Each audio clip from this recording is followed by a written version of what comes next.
Hello. Hello, everybody. Welcome to a impromptu driving special on ohnomerica here.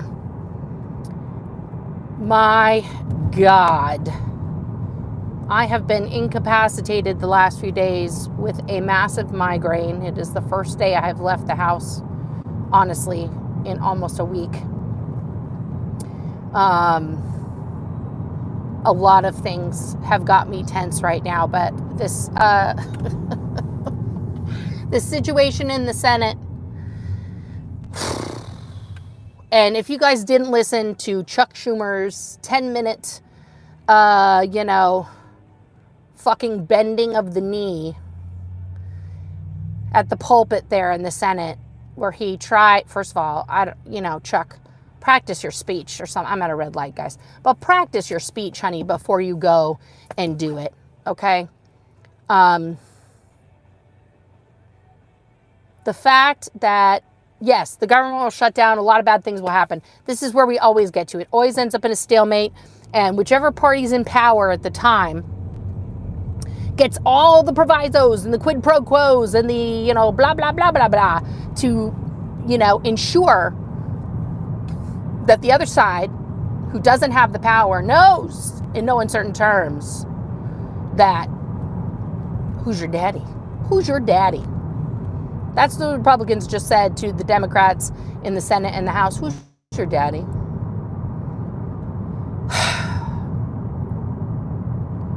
Schumer's argument that if the government were to face a shutdown would give the Republicans more power to, summarily dismiss specific departments or any departments that they wanted, and to, wreak more havoc. I don't know. I don't know if that's true. That's always the argument. Oh no, the government is shut down. Like, you know what? Why? Here's my question. And I have to find this town hall. Because this woman brilliantly shut down an idiot in her audience who was basically like trying to bitch about student loan forgiveness, okay? And why did she vote for student loan forgiveness? He paid for his own college and everybody should pay for their own damn way, like that kind of a thing. And basically she said to this man, like, when that thing came out, I didn't own a car. She said, she named all the crises, right? She says, when the housing crisis happened, I didn't own a home, yet we bailed out the mortgage companies. When, the government decided to bail out the car companies, I didn't own a car. And she goes through all of them, right? And it's like time and time again, we bail out corporations. We bail them out every single time. Please someone, correct me if I'm wrong, if there is an instance ever in current American history in the last 50 years where we have not bent over backwards to the corporate overlords, the oligarchs, and summarily saved their ass, either financially or legally, in some way or another, via the Congress. Because let's face the facts, America. This is an oligarchy run by very few people who are at the tippity top of society, and have built society around them. I just watched a documentary which fucking scared the shit out of me, okay, called The Grab from 2022. It's on Hulu. It's available on Hulu for free. Go watch this documentary and start opening your eyes to the real reason behind things that are going on. It starts back in 2012. Somebody watched the documentary and I didn't take copious notes and I'm driving. Apologies. Where an investigative reporter basically blew the lid off of China's singularly largest purchase of a food company ever in the history of America, when a Chinese company purchased Smithfield Foods, which meant at that time, and it's probably larger now, that they owned 1 in 4 pigs in America. And that most of those pigs were being grown, fed, with grain grown in other places and things and shipped to China to, boost their consumption of pork. And then it led down a deeper hole into what food and water security mean to national security, why the war in Ukraine actually happened. And we noted things like that, like when, Putin started fucking hijacking ships filled with grain, etc. Okay? Watch this movie. If I could do a minute-by-minute breakdown of this 2-hour film, I would. I would absolutely do it. It is shocking. It is terrifying. But once again, we see ourselves in America at the hands of the oligarchs, okay, who want to shape this country into a paradise for themselves. By the way, Paradise, another show on Hulu. Go watch that. Holy shit. Anyway, who want to shape this country into a paradise for themselves on the backs of every single working man, woman, and child that they can availably round up and put to work as they deem fit, right? Meanwhile, back at the ranch, our constitutional rights are on fire. We have the student from Columbia University who has a valid green card. He's validly here in the United States, being deported because he participated in pro-Palestine demonstrations. What in the actual fuck? Because he participated in saying Netanyahu is a bad person. Is no one in the country of America allowed to acknowledge the absolute genocidal maniac that Netanyahu is?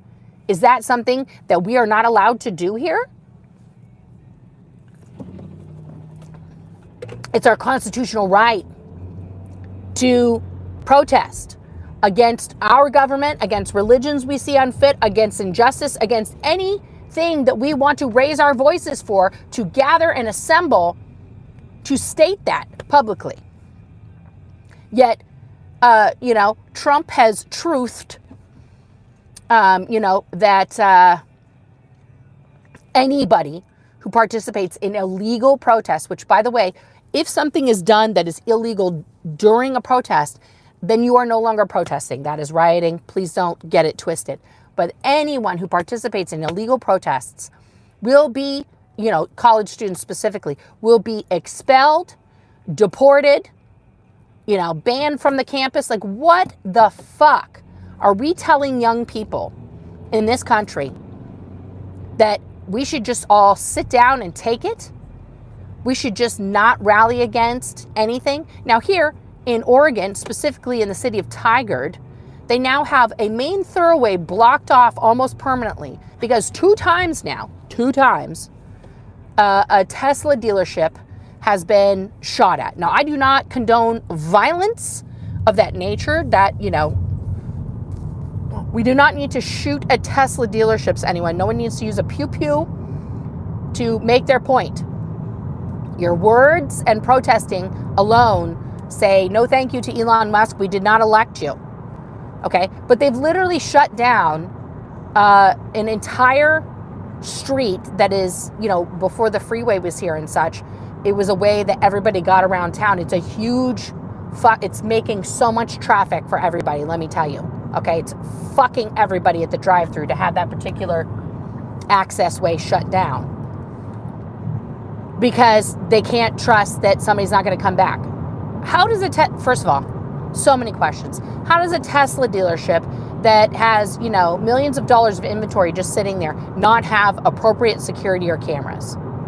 The security guard who was inside the facility called it in the second time it happened. The first time was like 4:30 in the morning. I guess nobody was there. Who knows? I don't know. Again, not condoning the use of pew-pews in any way, shape, or form to make a point about what you like or don't like, okay? However, how is this a mystery as to who did this? Was it a drive-by? You don't get the license plate? I mean, what's... So many questions, okay? And so now, because people across the country have been protesting and are going to continue to protest outside of Tesla dealerships, despite, the Cheeto and Chief's effort to do a fucking whole car commercial at, the White House. And for all the people pushing back on me and saying, oh, well, Biden and Obama did the same thing. Biden was driving around in the F-150 Lightning, fucking prototype, and Obama did this. Okay, first of all, yes, they were trying to show the American public when electric cars were still very new and controversial. Hey, look how cool it is. Let's do this. It's got a lot of power. It's fun. Neither of those people received hundreds of millions of dollars in campaign funds from the owners and creators of that, and didn't then appoint them to an illegal cabinet position that has not been approved by Congress, overseeing the budget of the entire United States, and then declare he's buying one and everybody should get one. Like, give me a fucking break, okay? This is, why doesn't Elon Musk just change the flag of the United States to the Tesla emblem at this point? I'm surprised he hasn't tried to do that. Like, everybody was worried that Donald Trump was going to try to become king and, take term limits off himself. I still think he's going to do that. I'm actually more concerned about Elon Musk trying to plant his literal flag in this country and, declare this his own republic based on how many businesses he has and the money he has invested and what America now owes him and blah, blah, blah, blah, blah, blah, blah. I mean, like, Jesus Christ. This is insanity to the max, what we're witnessing right now. Not one number coming out of Doge has even been close to being correct in terms of the money they've saved and the fraud that they've discovered. Yet this man is walking around bringing his son everywhere for some reason. Like, if this were a woman, guys, I'm so all over the place, I know, but if Elon Musk were a woman, bear with me, and she decided to bring her toddler son to work because, and I'm quoting him right now, I thought it'd be interesting for him to learn about these things, just touting his toddler around as a human meat shield. Would that woman would have 100 million calls to CPS already. She would have been declared an unfit mother for putting her son in a dangerous situation, and she'd be in jail. She'd be in jail. But because it's Elon Musk and he's like foreign and eccentric, we're like, oh, well, he names his son after the tail number of his plane and everything's fine.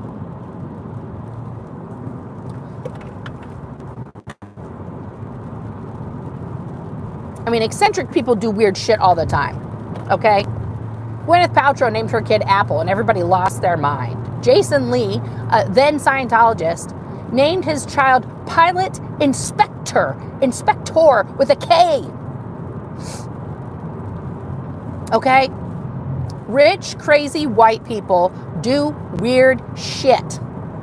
Okay? But that doesn't mean they should have a place of power in this country to fuck it up. And the fact that Chuck Schumer and these other fucking weak-spined motherfucking Democrats once again rolled over is just another day in America. It's just another motherfucking day in America. Meanwhile, we have the minority, Jasmine Crockett and others, working their ass off to try and, get shit done, encouraging people to call their senators, etc. It's really hard to get anything done, guys, when it's like one or two people doing it. We need like everybody in Congress, and by everybody in Congress, I mean Democrats and people who are not completely insane, to stand up to these oligarchical powers and say, not today, Satan, not today. Because otherwise, we are fucked. We are all fucked at the drive-thru, guys, like majorly. This will not get better. This will only get worse. This is just delaying the inevitable. okay? We are hundreds of trillions of dollars in debt as a country. Hundreds of trillions. That's not even a real number. I don't even know how you can imagine how many dollars would be in a room. What size room would that be to contain hundreds of trillions of dollars? Is it a football field? Like, how large of a space contains that amount of money? It's not even real, okay? The only thing that these fucks care about is whether or not the oligarchs are making money on their stocks, because as we know, Uncle Elon lost half his wealth, or 25% of his wealth in a single day on the stock market. I mean, shit, that's a lot of money. That's a lot of worth to lose in a single day. See, guys, it's not real money. He didn't lose money. Okay? He lost the faith of the people and the valuation by those people, whoever they are, what's that name of that company? Stearns and Foster or whatever. Whoever those fucks are that decide who's worth what on what day and who to bet against and who to bet for. This is all literally a rich people's game of croquet, except for the lawn is the stock market and the balls, okay, are the companies, and the mallets are being held only by selected players. And all that outcome of that little fucking rich bitch, game of croquet ends up telling the rest of us whether or not we're going to be able to eat food. Okay? Whether or not we're going to have clean drinking water in our area. Because some fucking foreign entity comes in to places, again, go watch this movie, The Grab. Who the fuck in Arizona thought it was a good idea to have no limits? None. No limits. It's still on the law. No limits on how much water you can pump out of the aquifers per day. So you have a fucking Saudi entity buy up tens of thousands of acres of land, pumping out daily 35,000 gallons or more of water to grow alfalfa in the middle of La Paz, Arizona, that is a fucking desert. Feed horses and cattle here, guys, to ship to Saudi Arabia to feed their fucking livestock. Totally legal. How in the, but Trump wants to talk about how I'm making tariffs on everything that comes into our blah, blah, blah. What about that, bruh? What the fuck about that, bruh? The tariffs aren't going to affect that shit because it's a quote-unquote American product. Let's start naming American companies actually American. Not just that they exist on the soil that happens to occupy the space in America, but let's make sure that those companies that we call American, okay, are owned by Americans and not as a front for a foreign entity that has actually bought the company through a shell company in the fucking Caymans that you can't trace back to anybody. American owned means that you or I, as American citizens, have decided to start that company, and we put our, our gumption and everything else into it, and we fucking do it. That's an American company. Anything else is a fucking front for a foreign entity. And I'm tired of people being okay with that. Like, well, it's American. Like, no, we're robbing literally Peter to pay Paul. When are we going to wake up? When are we going to collectively rise up, and figure something out? Also, speaking of rising up, I'm all over the place, but I watched the Charles Manson documentary on Netflix, Chaos. That is very interesting. Again, I was going to go over this on my other channel, but I think it's actually more appropriate for this channel. So, if you guys know, again, this is about control. This is about all the other things that ties right into this subject we're talking about. In the 60s, of course, we had civil unrest in this country. Okay, we had the women's rights movement, the civil rights movement, the anti-Vietnam movement. All these things were occurring at the same time. America was in literal chaos. Okay. Now, according to this documentary, allegedly, a CIA operative known as Dr. Jolly West, who was a renowned psychiatrist, may or may not have engaged in an extension of that program, MK Ultra, in the Haight-Ashbury.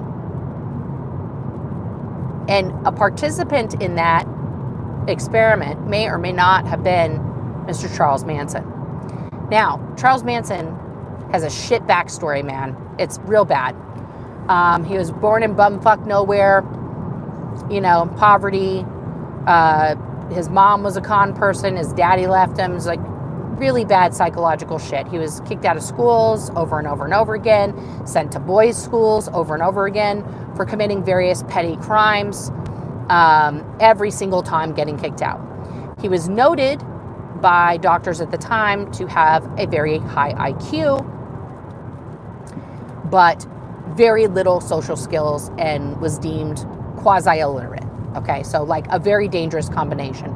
Very, very smart, you know, understood manipulative ways. So prior to him becoming Charles Manson as we know him, right, the cult leader and all of that other stuff, he had been in jail for a significant amount of time,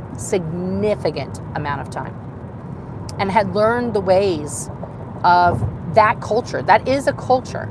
It has its own language, it has its own rules, it has its own hierarchy, okay?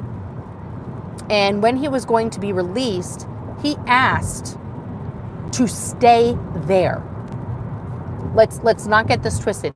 He said, "This is where I belong. Please let me stay here." And they were like, "Nah, bro, you gotta peace out."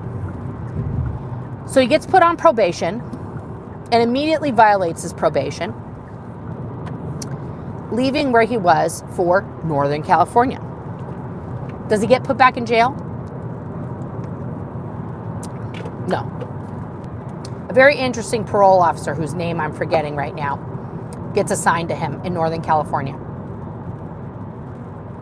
and asks him, once he becomes his official parole officer, to have their parole meetings weekly at the free clinic in the Haight-Ashbury, where Jolly West was experimenting on hippies with, wow, okay, let's maybe stay in your lane there, with LSD, furthering the MK Ultra mind control techniques that had been developed since 1953.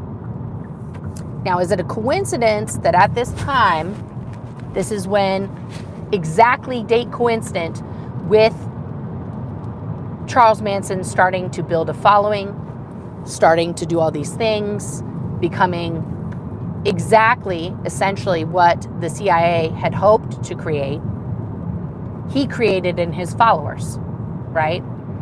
A total obedience, no remorse, a complete programmable human who could then, you know, go out and do these things. These women and men that he commanded to commit these murders, okay? Charles Manson violated his parole and was arrested 12 times prior to the Tate murders. 12 times. Every single time that parole officer would write a letter, "Oh no, he's doing great," showing marked improvement, etc. Okay? At one point, there's very interesting interviews of Charles Manson in jail. There's been many documentaries made about him. The result, let's look at the result of Charles Manson. The result of Charles Manson was an immediate end in America to counterculture as we knew it. Anyone who was a hippie was labeled as a possible, you know, psychopath, someone who, you know, was unpredictable, could do harm to people, might even be a murderer, right? Now, people protesting still continued protesting, but the hippie movement, the movement of we're going to buck the American dream, we're going to buck this idea of absolute, oligarchical control and obedience, was summarily ended, right? Because what causes, again, this goes back to the other thing I said, what causes revolutions and unrest in areas more than anything else? Scarcity of food and water. Hunger. When people are hungry, they get desperate. And when they see that one person is hoarding all of that food and water, they attack. That's what happened during the Arab Spring. That's what happened in Syria. And you see the rise of extremist groups who promise protection, who promise food and water during those instances. What people were more worried about than anything else, because Vietnam wasn't going away and the American kids were not standing for it anymore, was that unrest, that civil unrest, was going to lead to a worldwide conflict again. So isn't it convenient? Here comes this guy who does awful things and gets people to do awful things. RIP to all the 9 people that were killed. It's awful. It's not. So one interview, after he's done doing this documentary interview for this man, he says, "Aren't you going to thank me?" And the documentarian says, "Why would I thank you?" It's like, well, why won't you respect me now after you know everything that you know? He's like, "Why would I do that?" And he's like, "You're here because of me. Everyone's here because of me. You should respect that." And it made me think about that for the rest of the day and today. That this operation, allegedly, of displaying the dangerousness of hippies, turning hippies into mass murderers, turned the tide in America.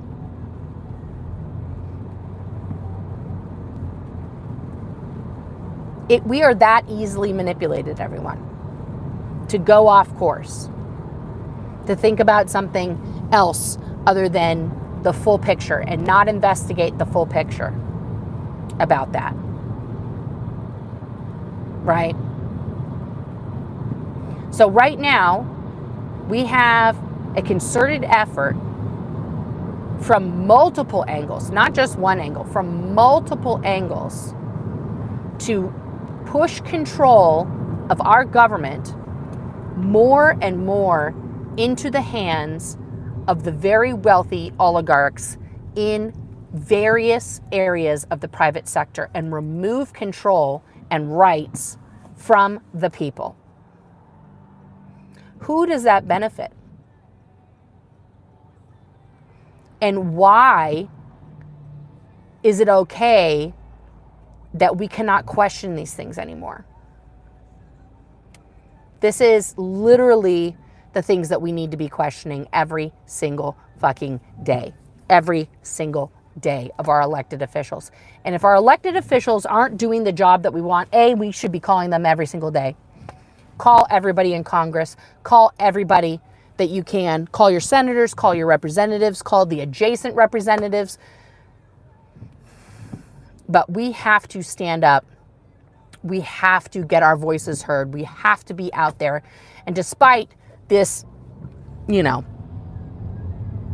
I just find it interesting. This is where I'm circling back with my conspiracy theory mind. I find it interesting that in a small town in Oregon, Tigard, Oregon, okay, which is a suburb of Portland, a small suburb of Portland, okay, that in Tigard, Oregon, of all places, we've had not one, but 2 shootings at a Tesla dealership, which have led to a shutdown of a street. And oh no, what's going to happen? We've never experienced anything like that here. But isn't that convenient that now we're going to have more security, more police presence, more authoritarianism surrounding a car dealership?